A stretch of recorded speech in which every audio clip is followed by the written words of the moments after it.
Welcome everybody back to another Boldcast reaction. I'm Carson. I'm Lindsay. And this is Fruits Basket Season 2, Episodes 5 and 6. What happened last time? I don't remember what happened last time. What happened last time? Ayame's shop and, Oh, right. Did something else happen? Was it just Ayame's shop last time? Oh, it was the I Got Dumped episode. It was all about Haru. And yeah, Haru, and then Yuki went and it was like sketchy, but nothing really happened. Yeah. We'll see what happens this time. Leave a like and subscribe. Check out Patreon to get a month ahead of Fruits Basket. Let's go.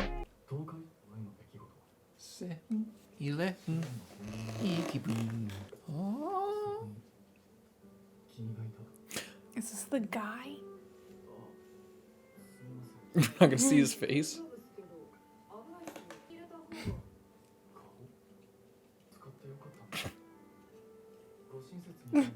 Is this Yuki Kaji? It sounds like Aaron.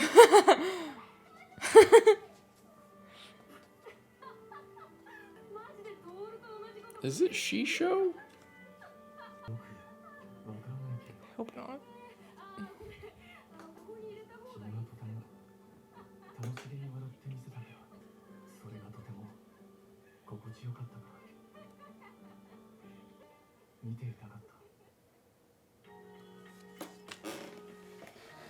Interesting.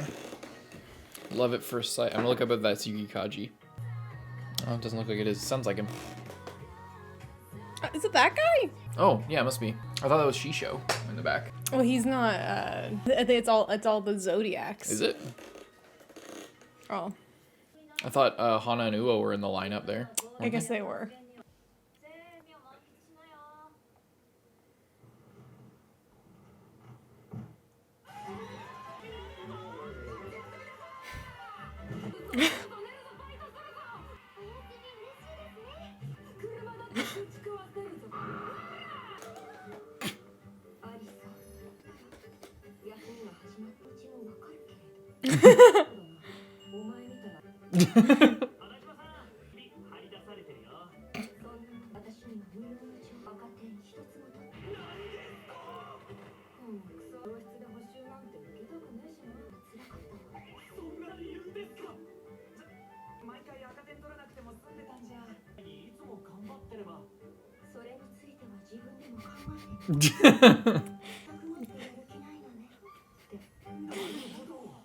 She's not even dumb. She just doesn't care. Yeah.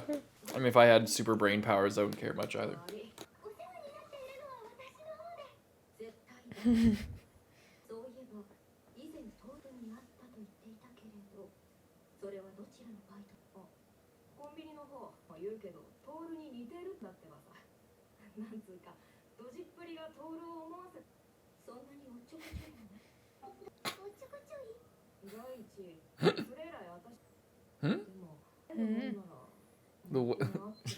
I thought the first time she described, she's like, yeah, just like Tooru. We're together now. I met a man. And then next time I talk to her, well, he's actually not like Tooru at all, except for that he's clumsy.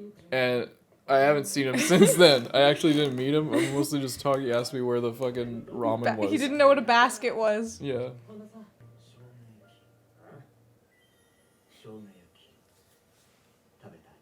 It's like standing in the sprinkler.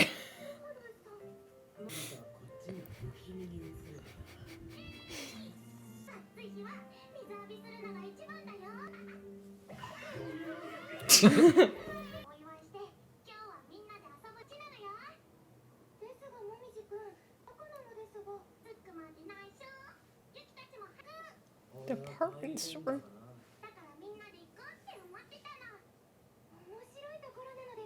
It's just gonna be like IKEA. Oh, okay. Oh. Strange thing to have in summer in a department store. Yeah, right.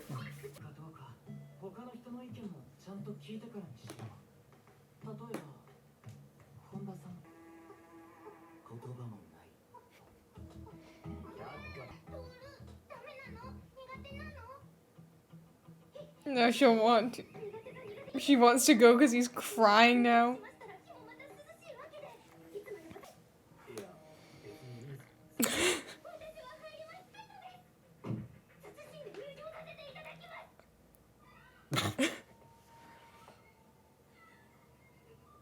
feel like this is dangerous because if she tries to like jump at them, then they'll just turn into animals. Yeah.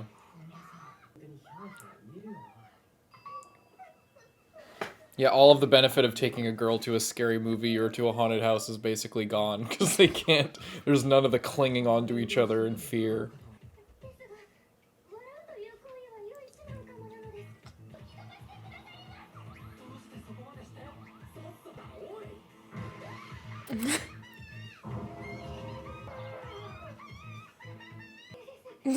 That's what's really frightening. The flowers in the background. Spider lilies, shit.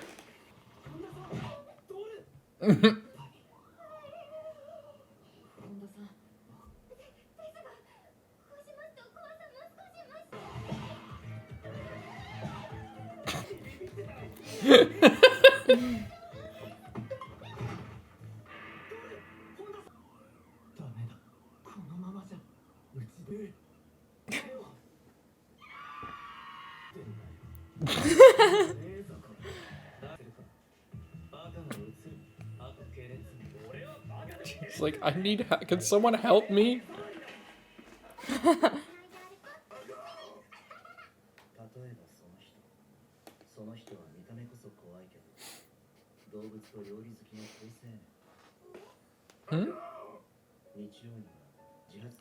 What is this? He's making up stories about them to make it less scary. The guy doing the acting is gonna start crying. I can't tell if they're animatronics or people. They're people.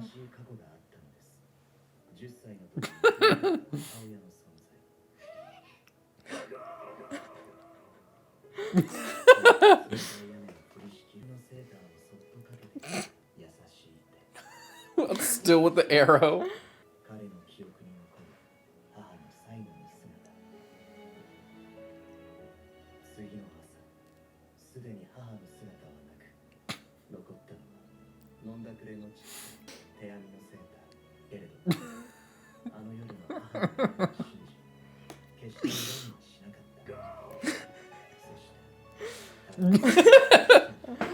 It just keeps going.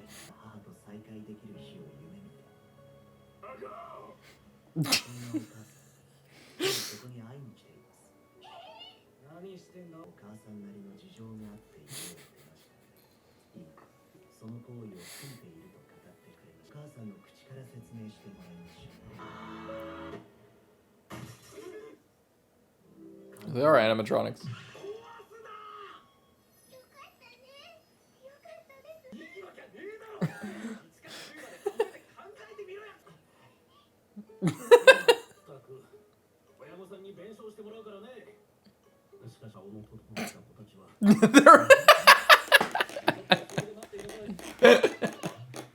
Why do they all look like they're in a romantic comedy? What the hell is this?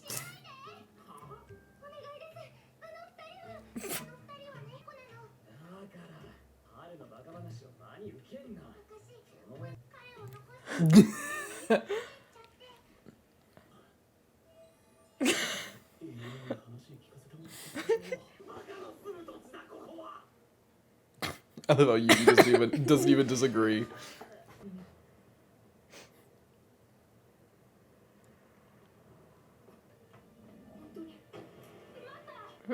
She just ripped his shirt. What if it was a different guy? Looks like the same guy.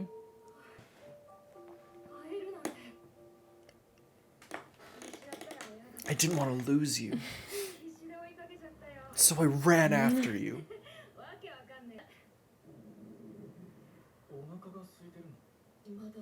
Doesn't he sound like Aaron? She'll listen better. A little bit. Tatakai!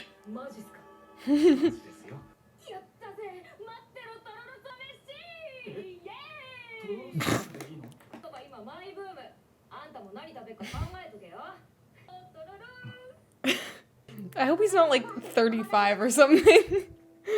He seems older. I know. Wait, this is the guy from the school? This is the guy from the student council? Or is this Shisho? I'm fucking crazy. I feel like I'm going insane right now. Karino, isn't that the name of the guy from the student council? It's been like a month. I don't remember. The like super extra guy who's like really annoying. Oh, no, I don't think so. He's probably a new guy. I'm just insane.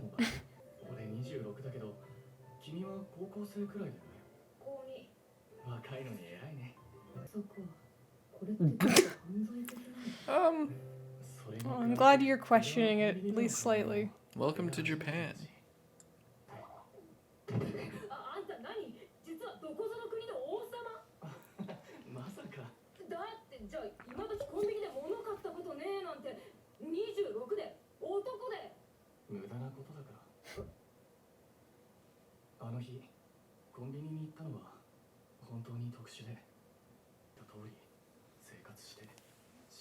This guy's definitely the rooster for sure.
Everybody's looking. I love how they're animating that.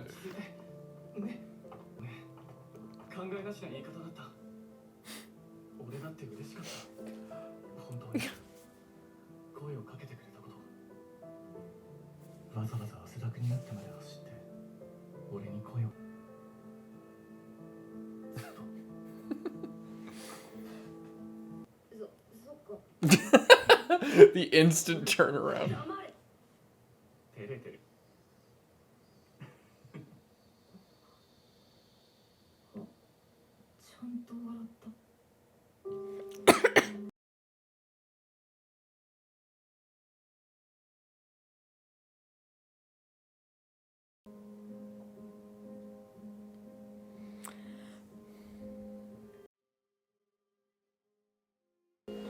What an asshole. Did you see that move he did with his hand too? He knew what he was doing, this fucking weirdo.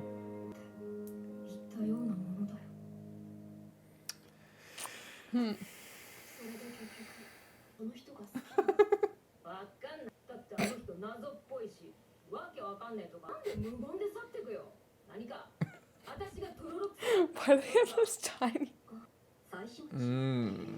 He could. I hope he has a wife and kids. And then... What? Me? Why? So that she doesn't date a 26-year-old when she's in high school. Because that's fucking weird. Yeah, that is weird.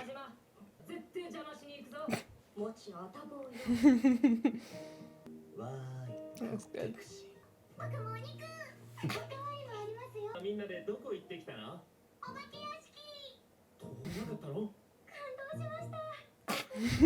It was very moving. They're like, we can't even explain what happened there.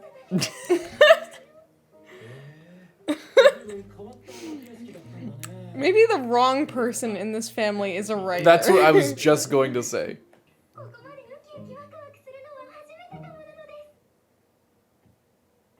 Back in the haunted house. He's gonna show up to Akito. Mm-hmm. For sure. He's Akito's manservant. Oh, that's why he didn't kiss. That's why he specifically didn't go in for the kiss, because Akito would never allow such a thing. He'd poke out his eye and then bash her across the floor.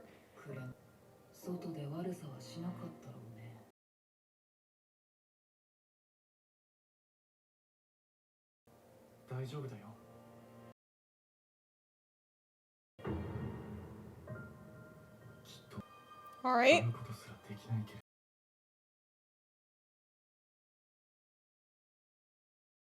Akito really said, the only person who gets to have a relationship in this family is me. I love how the only, like, clearly openly gay person is the fucking evil asshole. Yeah, so Kureno, it's been too long since we watched that episode with the student council. I was getting mixed up, and it wasn't clear how old he was. He seemed like he was older. It seemed like he looks very close to Shisho, but it's also been a while since we watched the show, so I'm sorry for getting that wrong. Dumb. It's clearly a new guy. It's just, he looks weirdly similar. Like, the hairstyle was slightly different, but the hair color, like, everything's just slightly different enough, but close enough to where, if you haven't watched in a while, you know, hopefully you can forgive me for not immediately knowing that it was a new person. Kill you now. What, the 2 people who watch these reactions? They're coming after me. This is the acoustic mix. I want to hear the normal version. Can we watch it? Mm-hmm. Sure. Does it do a lead in? It doesn't. Let's just wait. We can wait. I'd rather wait than be spoiled. What'd you think of that episode? Interesting episode. I would have liked it a lot more if the guy wasn't, like, that much older. I mean, it's kind of inescapable in some things, but it's just too bad because it's like he seems really nice and it's like you want to ship it, but then it's just like just kind of weird, you know? Yeah. Is she 18? She's 17. She's in high school. Yeah, she's 7. They're in going second year. Yeah, they're in like grade 11 basically. Yeah, she's exactly. not even like about to graduate. She still has a full other year left. But they're not 16. She's 17, right?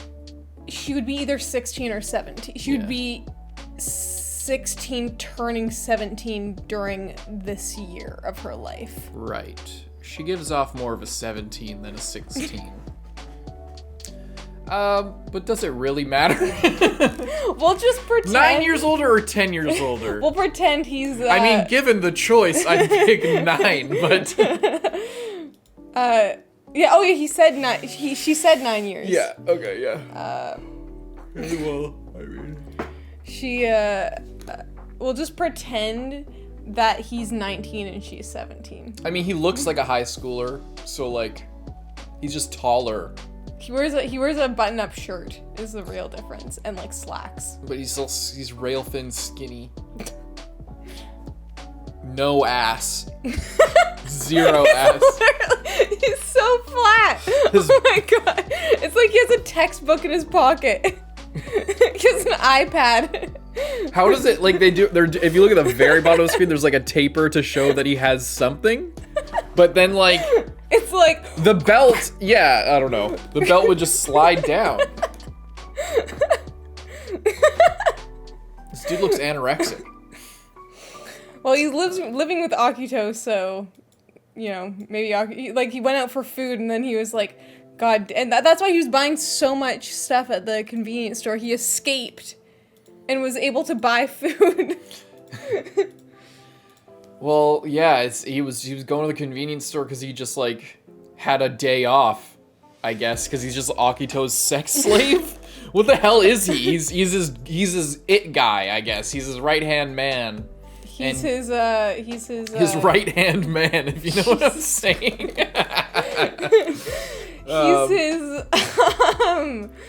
He's his what's the word? Yuki replacement. Yuki left him, so now this guy has to just like hang out with him and do whatever he wants. Yeah, he's that guy.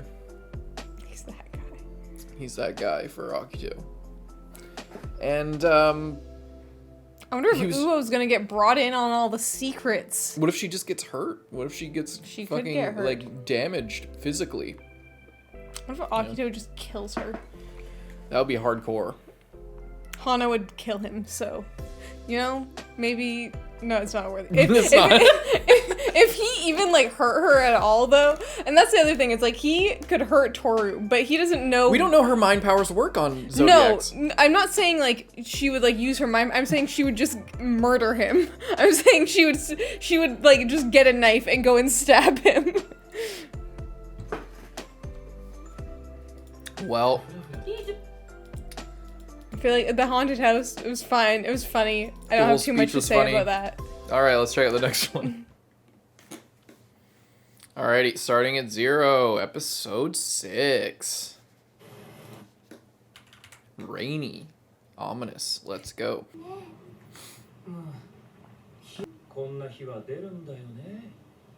They.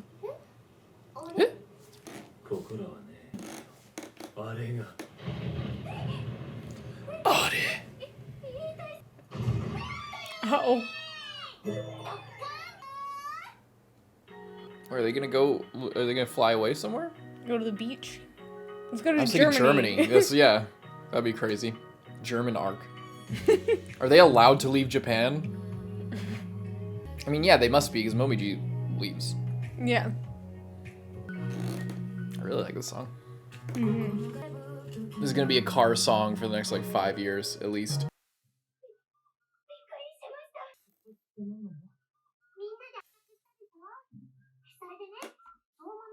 Vacation house.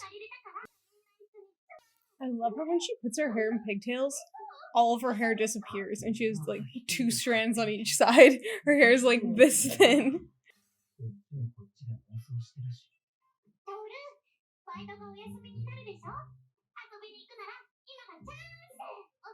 Yes.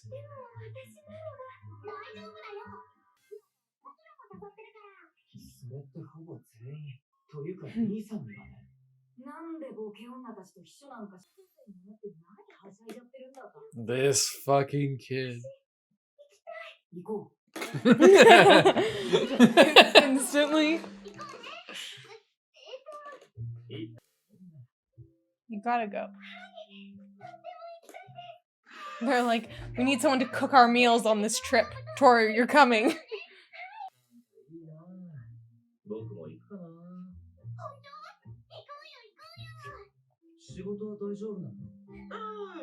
He never has work.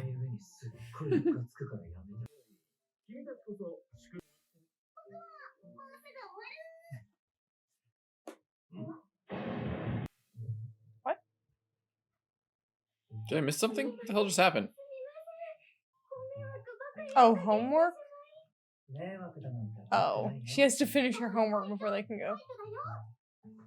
Fight them.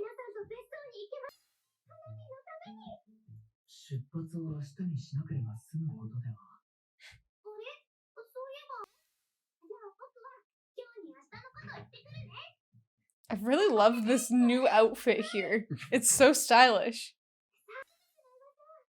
Hat lore.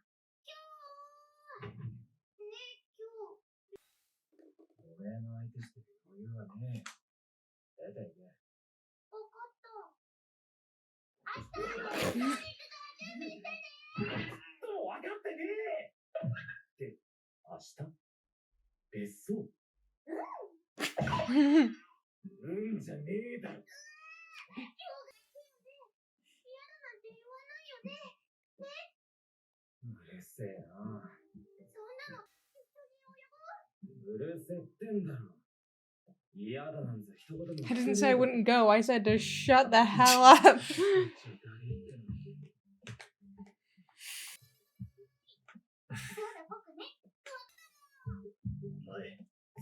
He said Heracles, I'm pretty sure.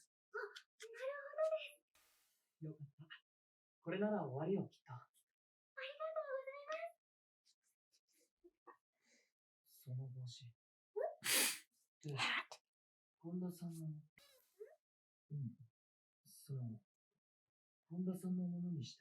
don't remember getting it.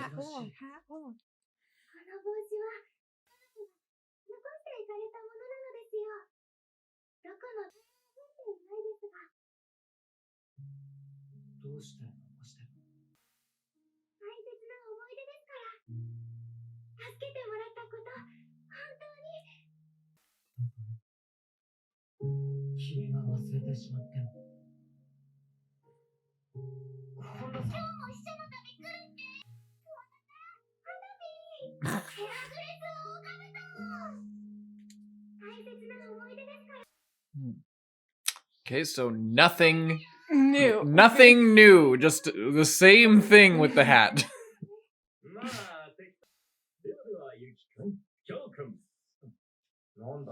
What are you gonna say now?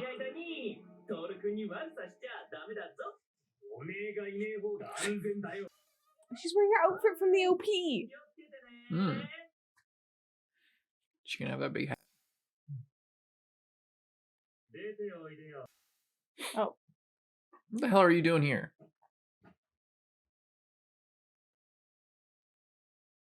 What do you desire?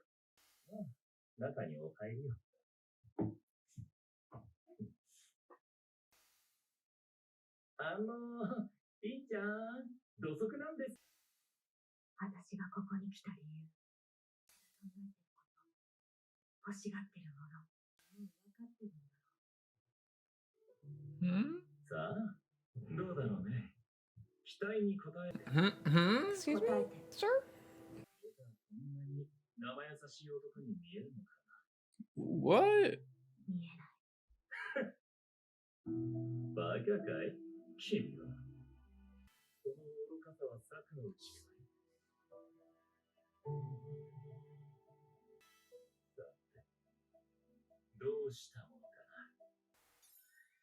Did the author wake up one day and was like, this I want a lot of pedophilia in my story. How old is she? I thought she was dating Haru, wasn't Yeah. she? So she's the same age as Tohru, right? Maybe a year older max? I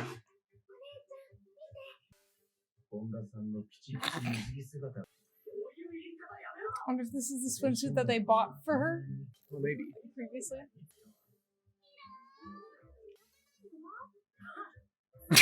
Ha!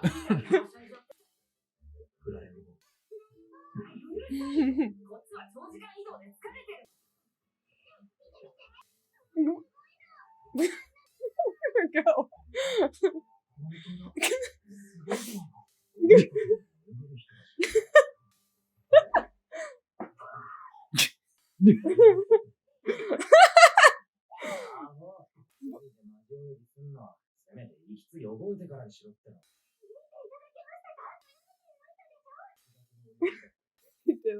How did he get there? He jumped? He's not wet. He just turns into a little kid. Like, look how fast I can swim.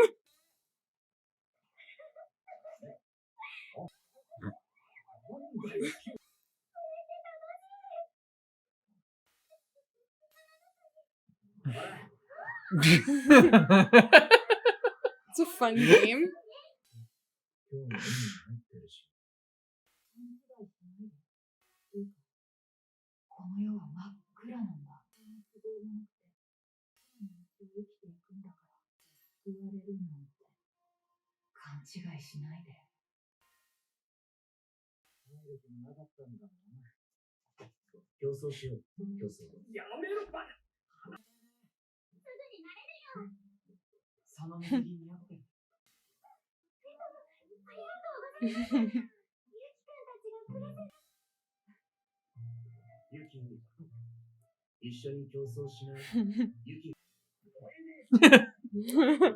Sure. Kind of flying back.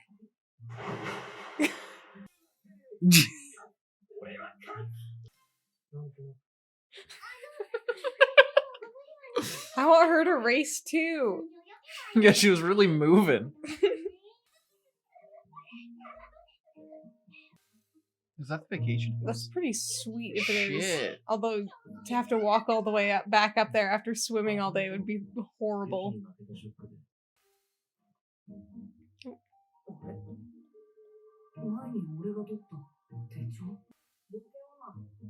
Look at this character development.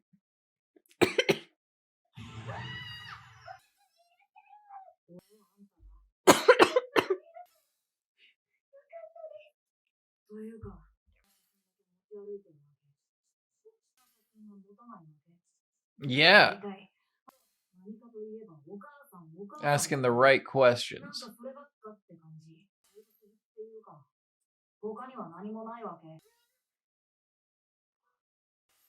Well, her dad died when she was little, right? Yeah.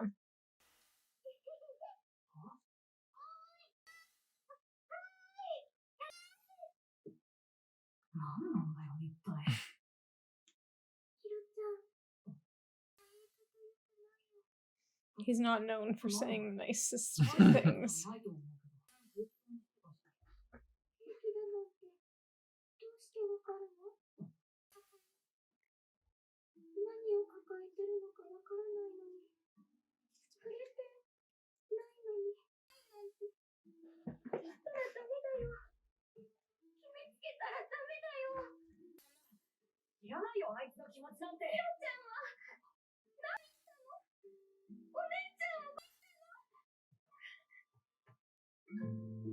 Wow.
Dark piano. Foreboding. I'm sorry, this is all really fun, but I'm still trying to get over the fact that Shigure is fucking Reen right now. Home Alone in the House. I forgot about that, and now I'm still just thinking. I'm just trying to figure it out. I don't know what the fuck is going on now. This house is so nice. It's so good. I wonder if maybe she doesn't have any pictures of her dad either. Because she only even has a couple of her mom. Mm-hmm. Dad's very mysterious. I don't know, you're just kind of hittable.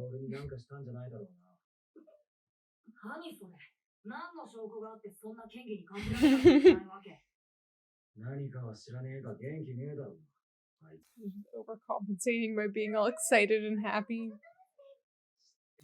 Your whole empathy radar is clearly shot there.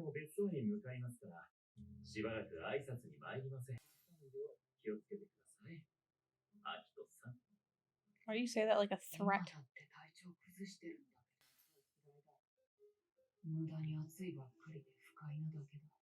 Get some air conditioning, you're like super rich.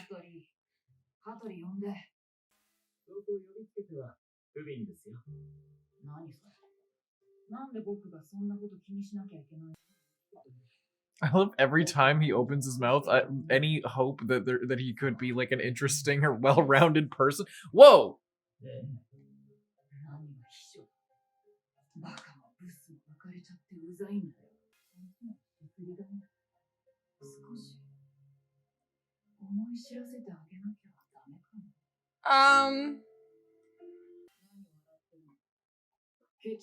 What are you smiling about?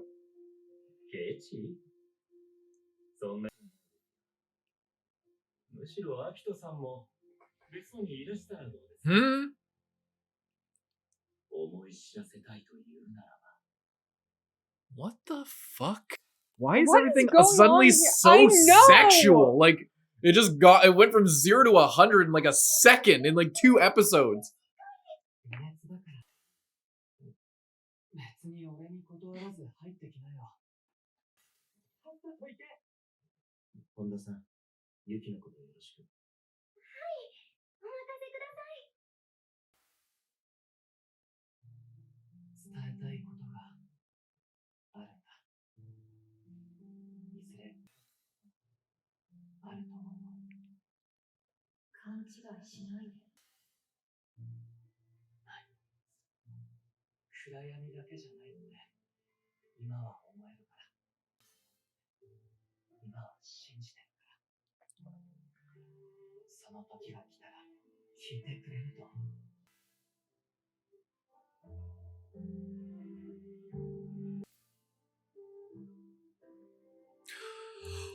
It was him the whole time? Oh, but it's just funny how they did it like it was a big reveal. Oh my god.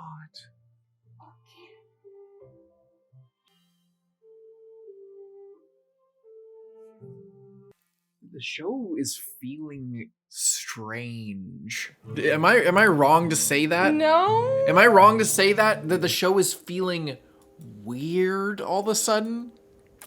I feel the same. I don't know if it's bad. That time will tell. I can't tell. It's just weird all of a sudden. I can't tell if it's like gearing up. It's just like it is. It's gearing up for something. I just don't know whether it's like feeling weird because like what's gonna happen next is really good, or if it's just like going in a direction that like maybe I'm not down potentially for? The hugest fan of, or you know, like I can't tell if it's like, because like the rest of it has been so good and never even once given me a reason to doubt like how good the story's gonna be. And then these 2 episodes, I'm just like, it doesn't make me doubt it. It doesn't make me doubt it. I think you're getting too hung up on the obvious pedophilia. But it's and it is weird, but there's different sensitivities to it. It's still weird, but there's different sensitivities to it in Japan with you know, younger women dating older guys, and he's not like he's 50, but it is weird, but it's, you know, it's a different context. I'm willing to accept, I'm gonna keep thinking it's weird, but I'm willing to accept that the show doesn't, and that the Japan might, if you live in Japan in the 90s, that it might not be as weird. To me, it's weird, but, you know, whatever. The show isn't treating it like that. I'm willing to overlook it. It's just that's not what I'm hung up on. It's just the whole general vibe is foreboding. But like it's what's going on is so foreboding. But we're still cutting to like the vacation. But other times where it felt like them hanging out as friends or going to get food or talking about stuff and joking, it felt like a respite from like a big dramatic moment that they just had or something. And they're like, you know, oh, it's gonna be okay.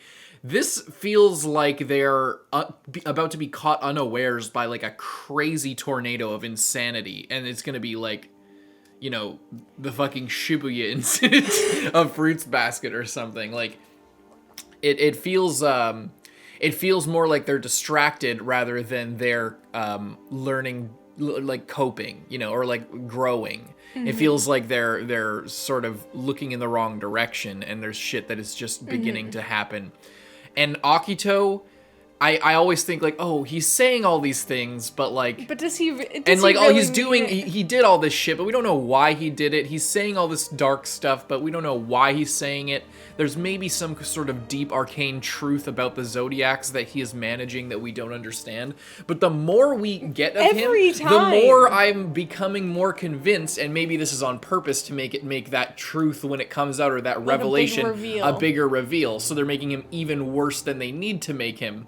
But it just feels like they're trying really hard to make you fucking hate Akito, and that he is just an asshole, and that like they're trying to make it zero redeeming obvious qualities. That he has no redeeming qualities, that he's just a piece of shit.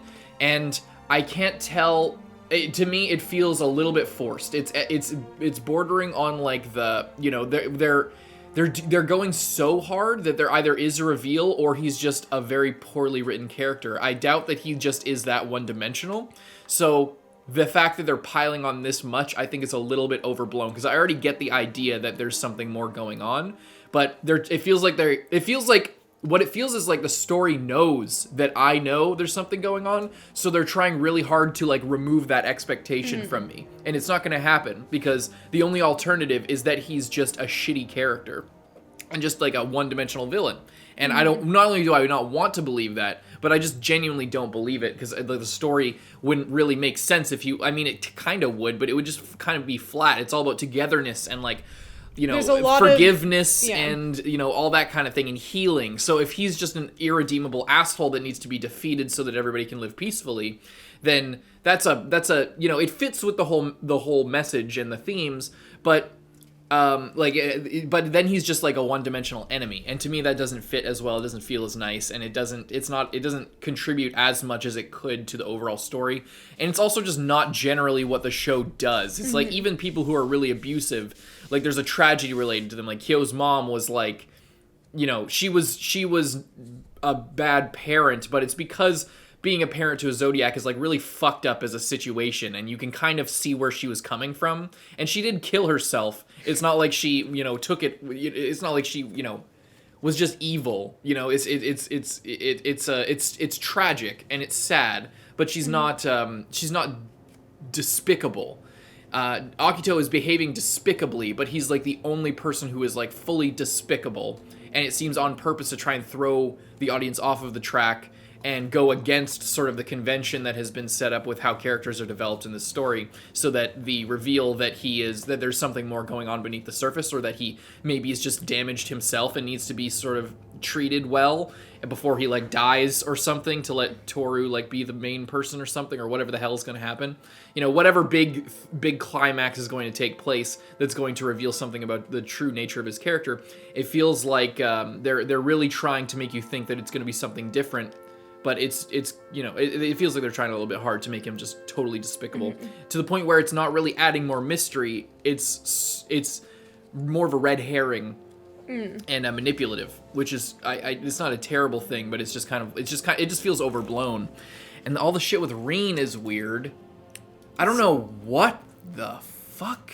How old is she? This is foolishness. I don't know how old she is. Is she actually 20? I know. Something? That's why I was like, I just assumed that she was like around the same age as Haru, and was just being rebellious. 18 to 19 years old. Okay, so she's like a few years older. But like they've known each other presumably their like, the whole entire lives. Time That's why she calls. child. That's why she calls him Gure Ni, because it's like her older brother figure type person. They're like, and also the reason why I don't like the whole age thing in the show hasn't been bothering me as much is because I've already been kind of having to accept the incest that is rampant throughout this series, and even if they're second cousins or third cousins, they're still more related than someone that's not your someone normal that's people. No in zero way related you already to you. have to accept some level of taboo with this series. So I'm not, I'm willing to accept a little bit more on top of that. And it's not as if this is the whole show. So not every relationship is like that. So, like in say something like, we haven't seen Mushoku Tensei. In Made in Abyss, it's like, the problem with all of the weird pedophilic moments in that is not that it's like one or two. It's that it's a persistent trope and convention that is used. Doesn't add literally anything to the story. Well, it's more that it's not just like a joke or a bit. It's all of the comedy pretty much relating to the characters and like their weirdly sexual situations and stuff like that, and like it's a persistent aspect of the overall experience, and that is clearly emblematic of something going on with the author. That could be a thing here, but again, cultural sensitivity around age of consent differs throughout the whole world, so I'm willing to give a little bit of leeway there for the first thing. So even if it is like a fetish for the author maybe being a younger woman wanting to date an older man, I get, like, that's not that crazy of a thing when you break it down. It's weird, but like it's weirder to us because of our cultural context, so I'm willing to get over that. And again, we're already accepting a hefty amount of incest with all of this to begin with, which also is culturally different in Japan, being being a country that shut off its borders for like a long time. They're culturally homogenous, and different sensitivities to different things basically. So I can accept a lot of things. It's just that the thing, like, all of that aside, the thing with Rin and Shigure just feels weird. Well, and he was said something like, "Oh, is this part of your scheme too?" Yeah, what is that? So it's, like, so it's mysterious. Like aside from all the weirdness, it's just mysterious in general, and it's making me puzzled. Mm-hmm. You know. To me, like, okay, I feel like I need to better explain what I was trying to say at the start. To me, it's not just all of that is what is feeling weird to me. It's more like what you were saying of like the episode in general felt weird. This one and the last one, the haunted house scene and the beach scene seemed just kind of like a rehash of something that would have happened earlier in the story. It seems kind of perfunctory. But like the jokes were kind of funny, but I feel like not as funny as they could have been. And like the wholesome moments were like nice. But I wasn't like, oh, I love it. It wasn't like in some of previous other situations. It could just be that you were thrown off. It could be. I don't know. I guess I just feel like there was something different about it, and I'm like that's possibly on purpose to just make you a little bit uneasy. Yeah, maybe. So that when, like, and it's also like, you know, in contrast with all this thing, and same with like the hat thing.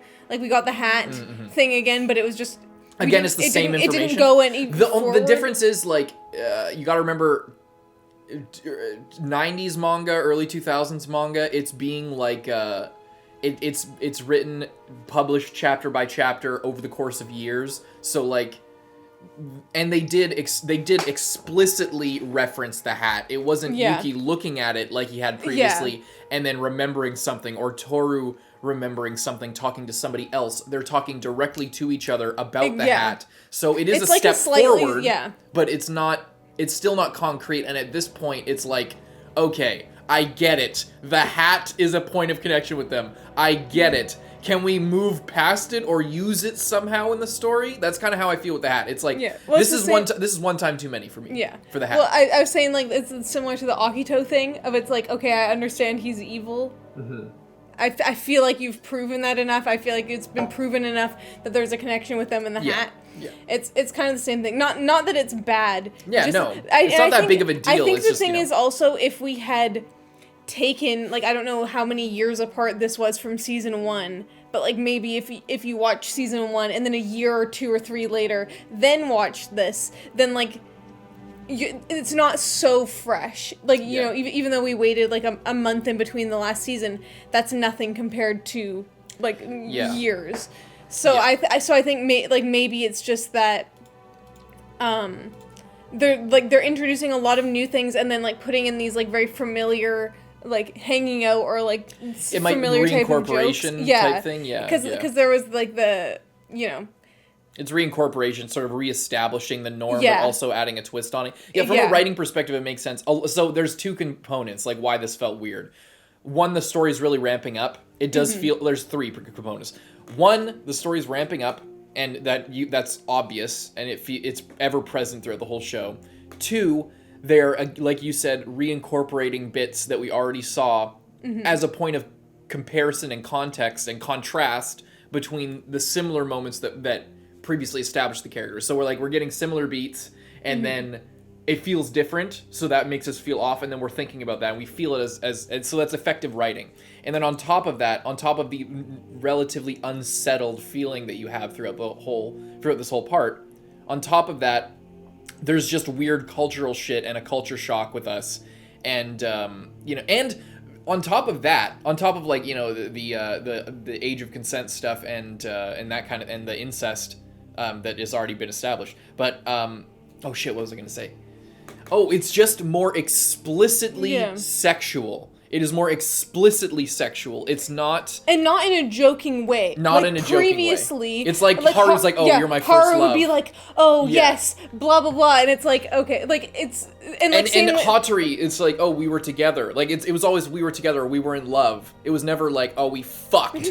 We fucked in my office. Like, that's it. Like, it was so overtly sexual. And I'm not against it. It's just a huge departure. Yeah. And I think that even I'm not against it. I think it's actually interesting. Yeah, what I was saying is it's even a difference between this episode and then the last episode. This episode was also the beach episode where they just had like a full screen shot of Toru's butt. Ass. Yeah. Weirdly, again, what is with the author, and is it the author or the animation studio and the flat asses? It's also a 90s 2000s manga, so that's probably why asses weren't in until a few years later. Oh, you're wondering why everyone looks anorexic? It's because they're just following the trend. Yeah, and it's a shoujo, but still, yeah. Anyway, what I was gonna say is, like, even like with the previous, with Uo and the whatever the other guy's name was, that wasn't really like there wasn't like sexual. It wasn't just like, you know what I mean, like it was he went in for the kiss. Right. Yeah, and he was talking about her lips, but it was more like oh, she sees him like throw stuff on the ground in the convenience store, and it's like this funny moment where they kind of have like this connection, you know what I mean?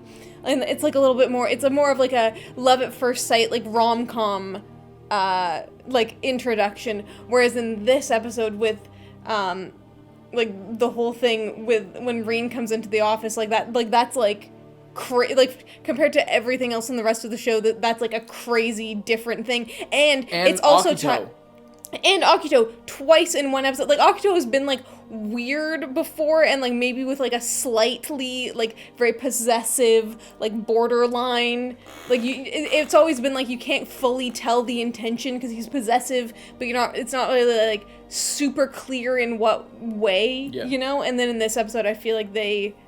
Well, and just aside from it as well, there's, as far as like cultural stuff, like we've talked a lot, especially we've talked a lot through the whole show about how there's clearly a traditional conservative attitude towards femininity, towards women, towards relationships and gender roles. It's very conservative. It's very traditional. I think more like is a better word than conservative, but very traditional. You know, like the woman is at her peak when she is being a sort of wife figure, cooking, cleaning, being sort of the pillar of the household, propping everyone up, supporting all of the men from the sidelines. And, you know, it's not a pathetic, the difference is it's not viewed as a pathetic role to play. It's viewed as a positive leadership sort of role. And like a wish upon a star type thing. They're like Tohru is like the ideal, and you know Uo when she got her shit together, she was cooking and cleaning for her dad and helping him out some being an alcoholic and like hounding him like a wife would about drinking, about sneaking a beer. Like there, and that goes for every other thing. It's like the best women, the women who are like actualized, other than Kyoko. Kyoko again, as we talked about, is more of a heavenly father type of archetype. Narratively speaking, so she fills a different role narratively than, you know, the benevolent like Mother Nature type thing. It's a different archetype that is being played out. So she's more of like a father figure, and that plays out again with the whole Uo storyline about how there's clearly some sort of like lesbian messaging in her backstory with Tohru relating to Tohru's heavenly father type figure, like getting carried home and like getting in fights and being more masculine, and then clearly, you know, the subtext being that there's some sort of subtextual metaphorical lesbianite relationship being sort of underneath the surface there. So where was I going with that? All of this stuff. But in the end, you know, what does Uo do? She's falling in love with this guy. And it's the same thing even with it's even like with Haru, how he was like in love with Yuki and obsessed with Yuki, and then it's a joking he actually had a girlfriend the whole time. Yeah. So everybody, there's a lot of traditional messaging. It's very persistent through the whole thing. A couple people disagreed. I noticed if you guys are watching in the Patreon comments, there are a couple people who like do not see the series the same way. To me, it is. I don't think I'm being too nitpicky or analytical or like overly concerned with some details. I think that is, for me, as somebody who's closely viewing and analyzing this, it is overwhelming how strong that is. It's not necessarily a bad thing. What's interesting though is going back to the whole sexual nature, and with Akito, is that, you know, Ritsu is like a cross-dresser, and that is something to be like apologized for, something to be ashamed of, but also accept yourself. And it seems like the road is going to be probably like being that he's spending more time with the publisher girl. And she has much more masculine sort of job. Like she's got the short hair, she's wearing like a suit, she's working this job. It seems like they're maybe going to like meet in the middle personally. Like maybe we'll see how that goes. But I'm establishing a pattern here. There's any queerness, any as Ayame, it's like very ambiguous whether he is gay. It seems like it's more obvious. With Haru, it's like it's very it's like they joke about it, but it's not actually real. With Uo, it's like they play into it in her backstory, and with Hana, with both of them, they play into it with their backstory where it suits them so that if you're self-inserting with Tohru and like, you know, you see yourself in her, you want to do some shipping, you can ship them, and that sort of source material is there sort of benefiting that viewpoint and viewer experience. It's there on purpose so that you can enjoy the series how you want. And all of this stuff is interesting, again and again reinforced with Akito twice in one episode, in 2 episodes, being overtly sexually gay and being like and acting irredeemably evil. So like all this stuff with traditional values, traditional gender roles being good, and then Akito, the main evil villain, irredeemable seeming. There's gonna be something probably, but like, you know, all dressed all in black. Everything is darkness. Everything is shit. Life sucks. Just submit to me. Why should I just teach them all a lesson? Maybe I'll just fucking murder everybody if the whim strikes me. Now come here, men. Let's have sex in my weird, creepy Japanese dungeon. Like, you know, it's there's every other kind of gayness is played for a joke and not acted upon really. Or you know, completely written out of the story, but except for with Akito, where Akito is the only person we can 1,000,000% say has acted on some sort of male sexual urge. And what a coincidence that the one person to do that is the one evil guy, whereas Tohru, who is the ultimate good person, is the ultimate traditional wife figure who is pure and feminine and not living ditzy. A life of sin. Yeah, and pure and everything, and you know, like that's what I'm saying is it's not a coincidence. There's clearly an attitude playing out here. Whether or not you like that or dislike that is up to you. But to me, it's with this specifically, it's become more.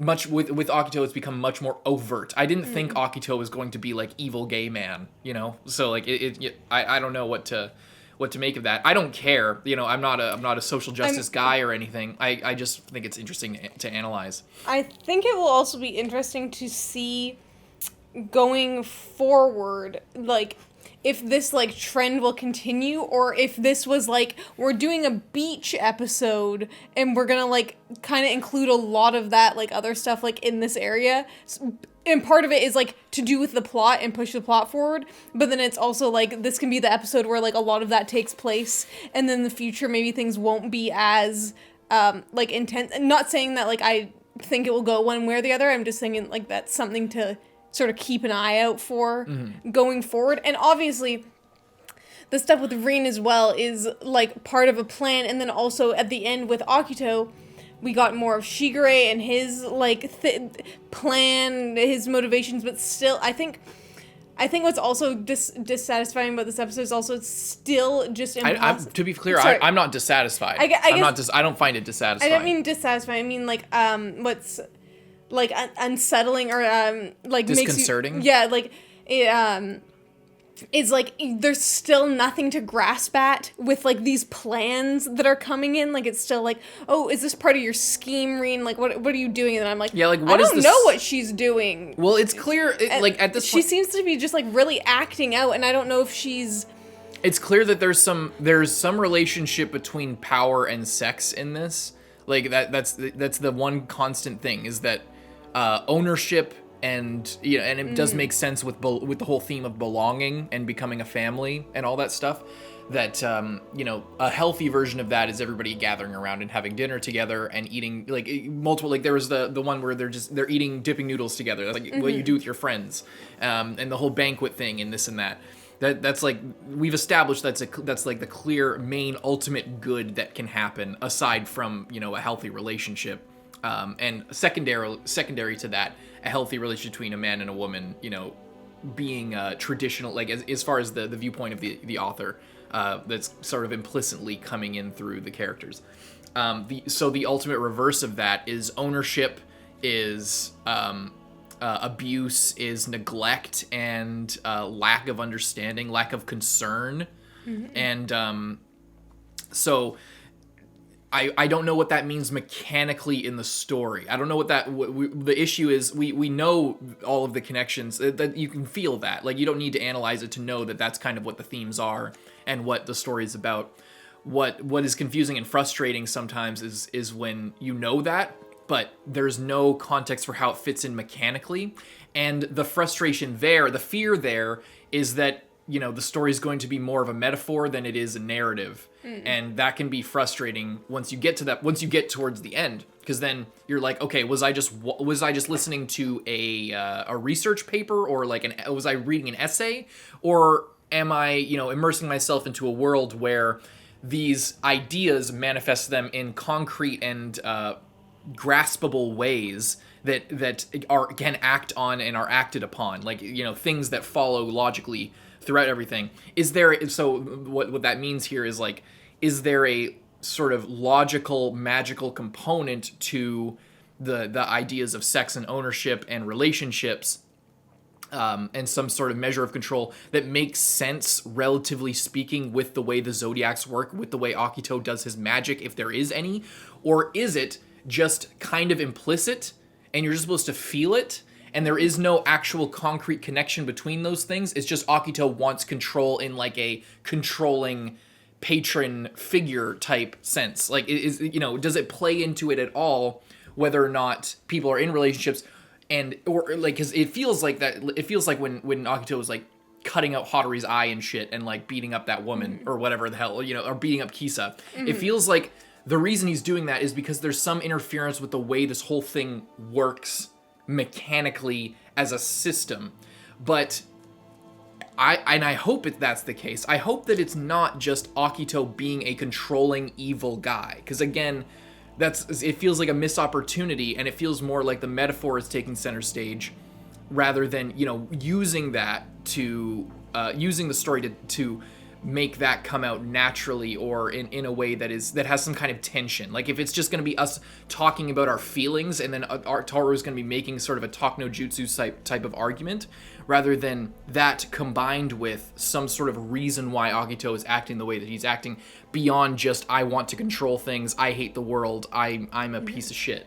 That's what's frustrating, is because you don't know which route it's going to go down. Is it going to have some sort of consistency and logical connection to all of this that makes sense? Or is it going to be Akito's evil, Toru's good, the end? And we're arguing about that, and we're just going to have a big speech about our feelings, and all of this setup with the hat, with all of this, and any kind of magic, all the stuff with Kyou and the cat demon thing, is all of this going to sort of homogenize into a sort of tangible conflict, or is it going to be a battle of ideas where Tohru and Akito face off and they just kind of yell at each other until Akito realizes the wrongdoing, and then Tohru got through to him because she's like magic and good, and that's basically it.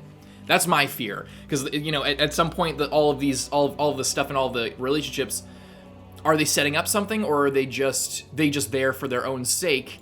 And there's no deeper thing to like theorize about. All the theorizing, all of that doesn't really matter, and only time will tell for that. But that's the frustration for me, is like, I just don't know if all of the thought and all of the investment I'm putting into figuring out like why people are doing things, or for what reason. Like, Akito's acting this way and Shigure's acting this way, I presume because there's some kind of loophole in the system, or there's some way to something that they can like manipulate behind the scenes, so that when Akito pulls his red card out and he's like, I have control over you, then Shigure could be like, because of all the things that I've been doing behind the scenes, I have like a special canceller card that like cancels that out. And because of the actions that you set up, I've been manipulating things, so now I have control over this. And with some sacrifice, I can, undo the magic that you've done, and then make an opportunity for Tohru to do something interesting. Is it going to be something like that, which is kind of what I'm more interested in, and what I think fit sort of.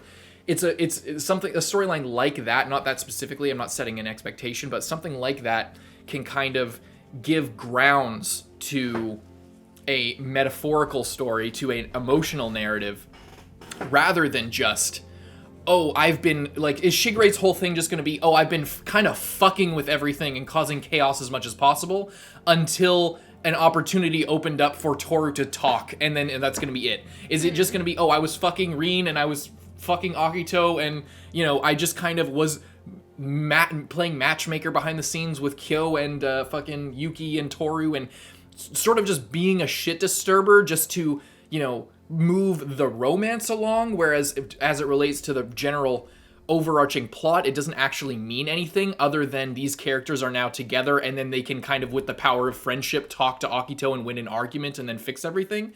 Is it just going to be that simple? Or is there, again, that's why I want some sort of mechanical, like, because then what's the plan? Like, what is he doing? Is he's just kind of being chaotic, like Littlefinger? I feel like there's a plan going on. I feel like there's more to the Zodiac. Like, we still don't really know a lot about, like, sort of how it all works, or even really why, or, like, there's a lot that we don't know about them. I just hope that we don't know it. I just hope that there's actually stuff we don't know, and it's not just, it's so mysterious, and then the mystery is Shigure was just kind of being a troublemaker, and that was causing trouble for Akito in a way that Kyou, Yuki, and Tohru can, like, capitalize on. I feel like he has more of a specific plan. I hope so. I hope, that's the hope. That's obviously the hope. And that's, I think, why, that's where the frustration comes from. Because then it's like, are you just making these characters have sex to, like, be dramatic and, like, be kind of shocking?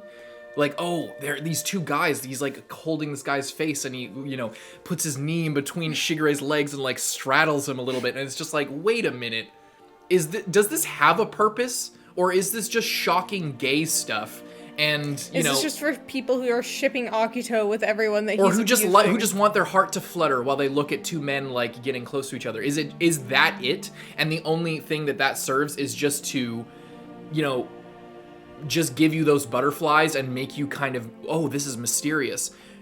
And that's it, and then, everything, and all, or is there some sort of loophole in the magic, some sort of interesting plan that is actually taking place? Or are you just saying that as a story to get me interested in the moment-to-moment sort of romance going on here and all of the sexual tension that's going on? And that's all spicy. Are you going for spiciness, or are you going for substance? I hope there's substance, for the reasons that I've just said like 5 different times, but yeah. Here's one thing. Why on earth is Hatori... Is that her? I think this is a different girl. Yeah. Why on earth is he doing this again? Outside of Akito's room? like, I love they were just talking to him. Shigure's just like, Hatori's a busy man. You don't know what is going on. And then there's like the windows open, and then he's like, I'm on a date. This is so nice. I haven't been on one since my fiance, was brutally, psychologically fucked. I had to erase her memories. Why don't I go on a date and walk past my abuser's room with an open window outside of his house? What? This guy who made me blind in my eye? Yeah, I'm just gonna show. Akito, I didn't see you in my blind spot. That justifies why I'm doing this right now. Again, like this is the type of decision that makes me question it, is because, like, that doesn't make any sense with what we know. It doesn't make any sense why Hatori is doing this. And I know that it's a bit extreme for me to be getting this pissed off, because I'm sure a lot of you are just like, it's a fun romance show. I don't know. Or there's like, what I think is more likely is that it actually gets really good later, and we're just at a really weird part of the series. Yeah. Because last time there was that weird episode with Shigure in last season, and we had a similar conversation. Yeah. And then everything was completely fine, and the show just got better and better. Yeah. So I think we need to relax and just accept that there's... I'm relaxed. I don't know if you can tell. I'm perfectly relaxed. I'm enjoying it. I'm liking talking about it. I think the main thing, like the one main thing, like I think the stuff with Rin, I feel like there's like something to it there, if we're going to get more into her story, whether she is doing something specific or whether she's just being self-destructed because she's depressed and, you know, is like trying to like hurt the people around her, including herself, or, you know, if there's something else going on. I feel like that could be interesting. I think that this is the one thing from the episode that is just kind of doesn't make any weird sense. Because I'm like, why would you do this again? And maybe... Unless there's something we don't know about the relationship thing. Yeah, maybe they aren't on a date, and maybe this is like just one of his patients, or like someone who just like was talking to him and he was just walking and then she like followed him, and now Akito is gonna go after him, and it's gonna be like the final straw against Akito for like attacking this girl that like wasn't even a romantic interest. She was just... And like then Hatori is gonna feel really bad because he went out of his way to not try to move on and not try to go for someone new, because he was afraid. And then he kind of like with Tohru like worked through that a bit and felt a little bit more relaxed about it. So if it just happened immediately again, that would be absolutely horrible and heartbreaking for him. Also, I'm not sure if it was just a thing to like make Akito seem more evil, even though this exact scenario we already saw twice back to back with Akito going after Hatori and his girlfriend. So I guess I think like depending on how this plays out, like it might just be... I think we're just at a weird point in the story, and it's going to get better on from here. But they had to reestablish certain aspects and, you know, maybe wanted to be a bit more, like, fan servicey or, like, edgy this episode. Yeah, it seems like it. Mm-hmm. Seems like it. It's also episode 6, that's one thing. You gotta remember it's episode 6, so it's halfway through the anime season, and this is around the time in any season of anime. Episode 6 or 7, and I know it's a 2-course season, but if you get to episode 6 or 7... it's far more likely you're going to see more fan service or more, you know, that's what crowd-pleasing shit. Well, that's what I was saying before of, like... it's halfway through the season, so they're like, oh, we had the big premiere, and then we're going to have the big finale, but in between, there's going to be a sort of dip in viewership, so how can we help that? We, you know, introduce some big crowd-pleasing fan servicey shit. That's what they do. It's to help the viewership over the course of the season. Sorry. Okay. Yeah. That's what I was talking about earlier with, like... if it could just go back to normal after this, or like I didn't see it as that abnormal, and that's my problem. Is like you're talking like, okay, you're talking about these episodes like they're so abnormal. There's a couple things that are weird about them, but generally speaking, all this stuff about like Shigure's plan and stuff has been on the back burner. We haven't really talked about it since that big episode because it hasn't really been a thing very much. A few things here and there, but like whenever it comes up, I just get worried that it's going to go down the wrong path.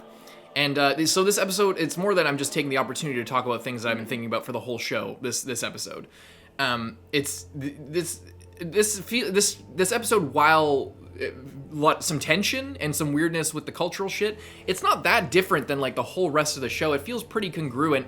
I just haven't been as concerned with it. But when the show brings it up, I'll take the opportunity to talk about it. These are kind of my general fears with the whole show. On its whole, especially with like what I was talking about with like the whole traditional attitudes and stuff like that. Not that I care, or that I need everything to like fit a modern Western worldview. So if anything doesn't fit that, then I'm instantly against it. That's not my thing. What I'm saying is like that perspective has clearly worked itself implicitly or explicitly into the subtext of this work. And I hope that it's more implicit, because if it's explicit and it's a choice to, you know, put forward this idea and write towards this agenda, it becomes like the opposite of like what we get here in the West, where it's like, you know, rather than writing towards a overly like postmodern agenda where like, you know, all the, you know, it's all about like diversity, and it's all about like all these new, not new, but like these culturally relevant, important ideas are being discussed. And it's more about those ideas than it is what's actually happening in the story. That happens a lot in Western media. I hope that this isn't the opposite, because it's equally annoying when it's on the other side. The problem isn't the political bend to it, or the social, the sort of the feelings that the author has towards sexuality or gender or whatever. That's not the problem to me as a viewer of media.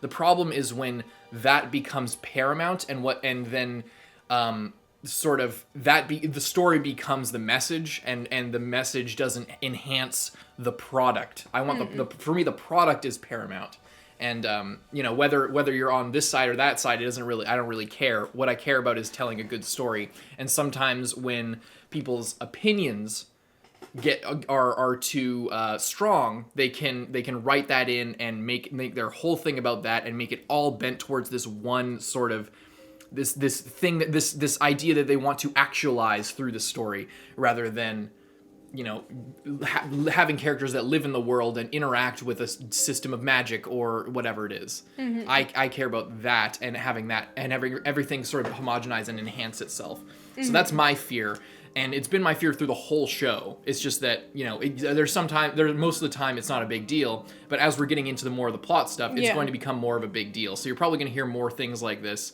from now on. And if people really hate it, then we'll just do it on Patreon, I guess, because, it's not like this is a huge series or anything. That's not a threat. I'm just saying, like, I if you don't like it. If you don't like it, then, anyway, I don't know. I just, I'm not going to be afraid to share my grievances with the show, really. Not that I normally am, but, like, does that make sense? Mm-hmm. That makes sense. Did I cut you off too much? Sorry. It's okay. Did you? Is there something else you wanted to say? I'm sorry if I cut you not off. really. I feel like I've said most of what I need to say. And I wasn't trying to say that it was like a bad episode. I was just trying to explain, what about it like felt off to me, or like what I was thinking about, Yeah. But I do hope that like maybe this is a lead up to getting more of like about the Zodiacs, like of more about like the actual like magic that is going on here, because like most of the show has been completely removed from that, and that's just kind of, they can turn into animals, and Kyou can turn into like this crazy creature, but aside from that, we haven't had any and I don't know if it's that no one knows, or if it doesn't exist. If it doesn't I feel like it exists, or if Akito knows, and that's why he's so burdened by like this knowledge that like everything will be destroyed if people leave him, and that's why he's so possessive and so crazy about it, because he like has all this like crazy like other people are just living their lives. We've seen what happens to people who have a child that is a Zodiac, and like they just become aware of like the most basic level of what that entails. Mm-hmm. We don't know like why people keep getting reincarnated as animals. We don't know why Kyou can like turn into a crazy creature. Is it because he was like excluded? So that's why I don't expect this to turn into Attack on Titan, though. That's my problem. Is like I think I said this literally in the first episode when we were talking about expectations for the show and like fears for the show, is that I was afraid. I literally said this in the first episode or two. I forget which one, but that my fear is that is the whole magic aspect just window dressing, and it's just like melodrama and romance with no sort of details associated, or the details are really flimsy and not a big deal, and it's more just about. Is it just there to satisfy, this is a supernatural story, and otherwise if you remove that, nothing really changes about the story, other than like the real thing here is just that they're in this community, and this guy has this power, and he's possessive, and Toru's outside of it, and she's not possessive, and she's all about togetherness, and she's trying to take that. So if you're going to introduce a supernatural aspect, it has to really matter and affect, like if you cut it out, does the story change at all? That's the problem, is like I hope that once we learn more, we get to the point where we're like, okay, if we removed all of the Zodiac stuff, the story would be completely different, and it really matters to pay attention to these details. Or is it going to be the Zodiacs is just, they can turn into cute animals, and that's literally it. And like that's literally it. And there's like a bond. Plays into the metaphor of the story. Yeah. So because so far that's all it's been, but also we don't have all the information. Mm-hmm. The thing of Kyou turning into a big cat man changed things somewhat, but it's still kind of the same thing. All he did was just get violent. He could have done that if he didn't transform. and he's just afraid of because of the trauma of losing his mom and being abused as a child. Like that, if you take away the power, the story doesn't change at all. It's just about the power of Akito, this like ever-present thing, and sort of the curse of this generational abuse that's being passed down.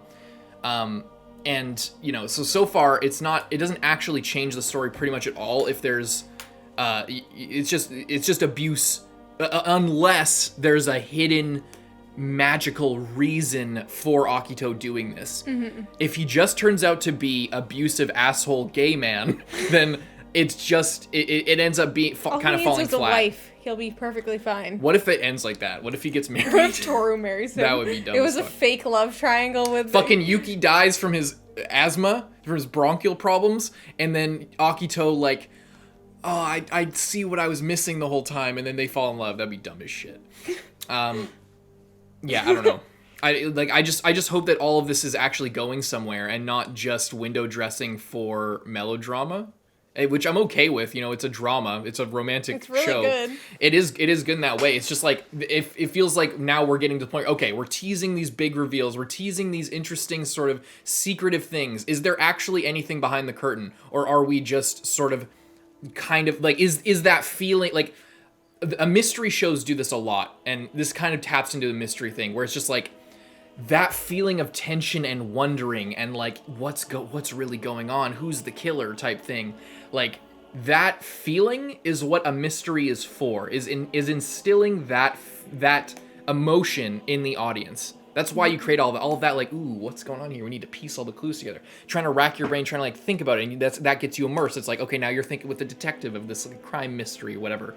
That sort of emotion is what that genre of story is about, and what mystery is about.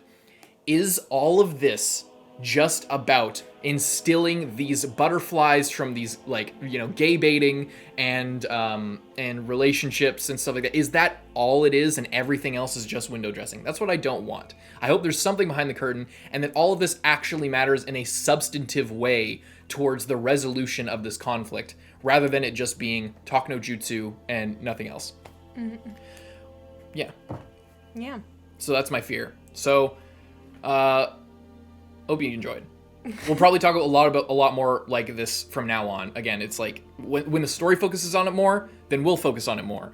When the story doesn't focus on it, we'll not focus on it. And if it becomes clear that, you know, the story is not taking, I don't know. We'll see how it goes. That's all I can say. And I wouldn't say necessarily like this, because this is your opportunity to talk about things that you've been thinking of on the back burner. But if the show starts doing all the things that you said that you want it to do, then you're not going to be talking like this. Exactly, you're going to be talking like happily and like, you know, getting into the theories and getting into the characters and talking about what's good about the story. So we obviously don't know what's coming in the future, so it all depends. Yeah, this is all speculative, so they're not even actually saying anything. And the other thing is if everything that we said was like completely wrong, or like is going to be completely irrelevant after this episode, then that's fine. We didn't know about it. So that's the best part of reactions, is you don't have to be right. You literally don't have to be right at all. You could be wrong and yap for an hour straight, I think. Yeah, about an hour. Hope you enjoyed. See you next time, Carson. I'm Lindsay.